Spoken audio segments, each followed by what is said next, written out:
All right. Well, thanks for joining me, fellas. This week's topic, what I did want to speak about is, being all kind of historians, I suppose, of Celtic FC. Really wanted to get your views on the best Celtic game or games, whichever we want to call it, that you've seen live, and potentially ones that you've also not seen live on TV to make special mention of. But Stephen, I'll let you go first, mate. Best Celtic game you think you've seen live? I'll give you the short version, Jack. It was Celtic against Rangers on May the 21st, 1979. And basically what happened was it was the last league game of the season for Celtic. And really what it came down to is whoever won the last game won the league. So it was a league decider in the last game. Rangers had a slight advantage because the draw suited them because they still had a couple of fixtures left. But for Celtic's perspective, we had to win the league. Now, that would be dramatic enough in itself, but what actually happened on the night was really amazing because Celtic were 1-0 down at half-time, and then just about the hour mark, John Doyle was sent off, which meant that Celtic were down to 10 men. So, in the last half hour of the match was very, very dramatic, and it ended up with Celtic winning 4-2 with 10 men, and it was the most amazing, fantastic spectacle that I'd ever watched. I was only 13 at the time. I was only a boy at school. But it left such an impression on me that nothing I've ever seen since has quite matched up to that for excitement and drama. So it wasn't just the fact that we won the league. It was the fact that we beat Rangers. It wasn't just the fact we beat Rangers. It was the fact we beat Rangers in such a dramatic fashion. It was absolutely extraordinary. And what made it a wee bit more special was that there was no TV coverage. The TV cameras went on strike before the game. It was a wildcat strike, and all that's remaining of it is some guys for Celtic, the Celtic Film Club, who, in a state of emergency, jumped up into the TV gantry with a very basic video camera.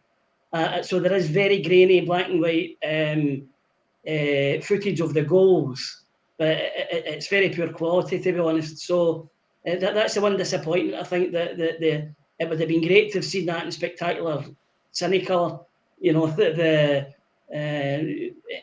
or whatever they call it these days. But unfortunately, we don't have that. But that game is the most dramatic and the best night I've ever had as a football fan. And do you think, as a 13-year-old of that game, that did kind of make you fall? I'm presuming you're going to games before that, but made you fall in love with Celtic even more, like made a big impression of you? Yeah, I think what it did do is it cemented a relationship with that team. That team carried forward maybe for another 5 or 6 years. The nucleus of that team. You're talking guys like Danny McGrain, Roy Aitken, Murdo McLeod, Davy Provan, George McCluskey. Although Tommy Burns didn't play that night, he was part of the squad that played that season. So there was a bond between the supporters and the players at that time. I don't think we've quite got that now because these guys were playing for the jersey. That's an old Celtic fan saying that we want players who okay, they're handsomely rewarded in terms of finance, but it can't be just about money. You have to have a feeling for playing for Celtic, and those guys had it in abundance, so much so that 10 of them basically ran themselves to a standstill that night and won the league in the most dramatic circumstances. Yeah, sounds amazing. Especially that it wasn't on TV, really, and you got to see it live. I'm just going to add Matt back in. Say, hey, Matt, I think connection seems a bit better now, mate. So we'll carry on, or not so good. But yeah, Stephen, it must have been amazing being able to see that live and have that memory when you wouldn't have been able to, see that on TV. So that's amazing. Liam, I'll hand it over to you, mate, before we kind of go on to Matt's thoughts as well. But I suppose best Celtic game either you've seen live or one that really sticks out in the memory for you. Yeah, probably ones that I've seen live, because I was lucky that I was born in 96. So when I actually can remember starting to watch Celtic, it was just as we'd stopped Rangers winning the 10 in a row. And then Celtic had Martin O'Neill and Henrik Larsson was up front with Hartson and Sutton, with Petrov in midfield. And so we were, obviously got to the UEFA Cup final, won the domestic treble. So probably the first season I can remember was like 2001, 2002. So I've been quite lucky that I think it worked out today. It's like over 30 odd trophies that Celtic have won just in my 25 years. Wow. But so, I mean, I've been to games like the Invincible Treble Cup final where Rogic scores in the last minute to win it. To win a treble unbeaten in all competitions is something that, I never thought I'd see. Being to like the treble winning game. European away games like Lazio to beat them in the last minute. And amazing. Big derby games as well, including one to win 5-0 to win the league. So it's hard to narrow it down. I'm going to go for a bit of an unusual one because the game I pick is actually Celtic didn't actually win the game. So it was a 3-0 draw with Man City in the Champions League. And although maybe some of the other games have better memories for me, as in what it meant in the bigger picture, say whether it's a trip with my family to Italy and seeing us beat Lazio, or winning the league or something like that, but just purely for the 90 minutes itself, with the combination of the atmosphere and the drama in the game. Say that 3-0 draw with Man City, I think we were ahead 3 times. Every time City scored to equalise. And at that time, Man City had won the first 10 games in the Premier League. So we put a stop to that winning streak. And the gap now has got wider and wider between us and the real elite teams in Europe. So you were thinking, Guardiola's Man City with Aguero up front, De Bruyne and players like that. I think it's a big ask just to compete. But I think we went 1-0 up after about 2 minutes. It was the first time that the standing section had been open for a Champions League group game, and I was stood in there for the match. And wow, that's amazing. I think the BBC done a thing at the time after the game where they recorded like the decibels of Celtic Park through the Champions League anthem when they roared over the top of it, and they showed it was like a lion's roar. If you were stood in the cage with a lion's roar, it was louder than that. And then it started comparing it to fighter jets, and it was just showing all these things. And it's the one game for all the people that support Celtic, like for example my dad, he wasn't there that night. It's the one game where I wish he could have been there just to hear how loud the stadium was for just constantly throughout, because there were so many goals to cheer us taking the lead every time, and such a big night. It just seemed to like lift the stadium even more than usual.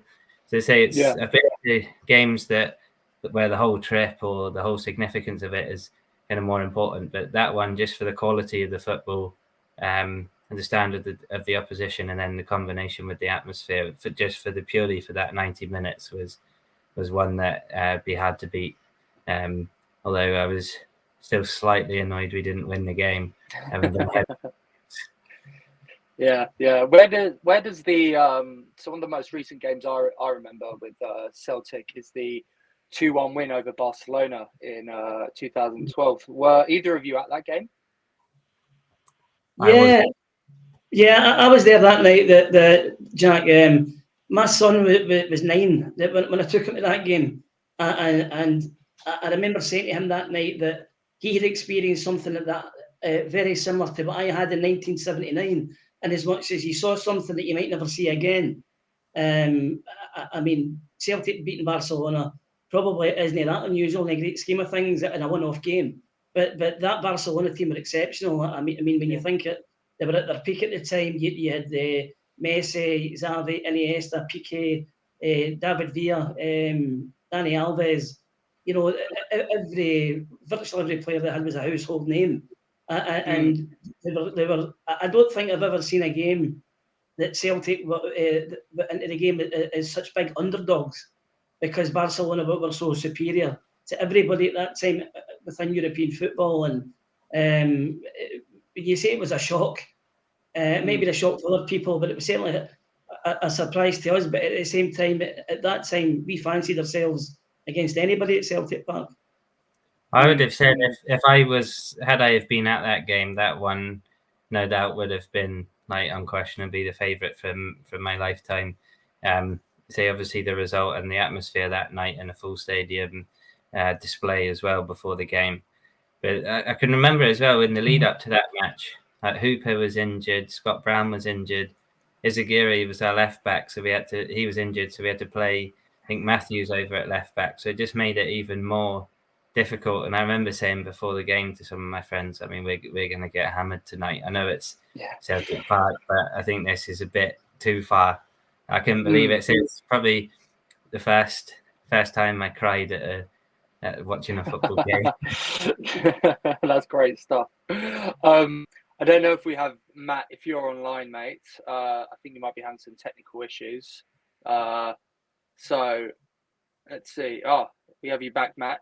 How, if you can hear us, mate, we were just discussing the best Celtic game you've ever seen live and what your thoughts are on that. Can't hear. Right, that's a few issues. What I'll do is I'll get Matt's. Let's see if I can get his mic working. It's a bit unlucky. I'll probably get Matt's opinion over text actually, and just put it in the comments. But fellas, thanks very much. Really appreciate your time being on here. We're kind of coming up to about 10 or 11 minutes. So, Matt, can you hear us now, mate? No, you're stuck again.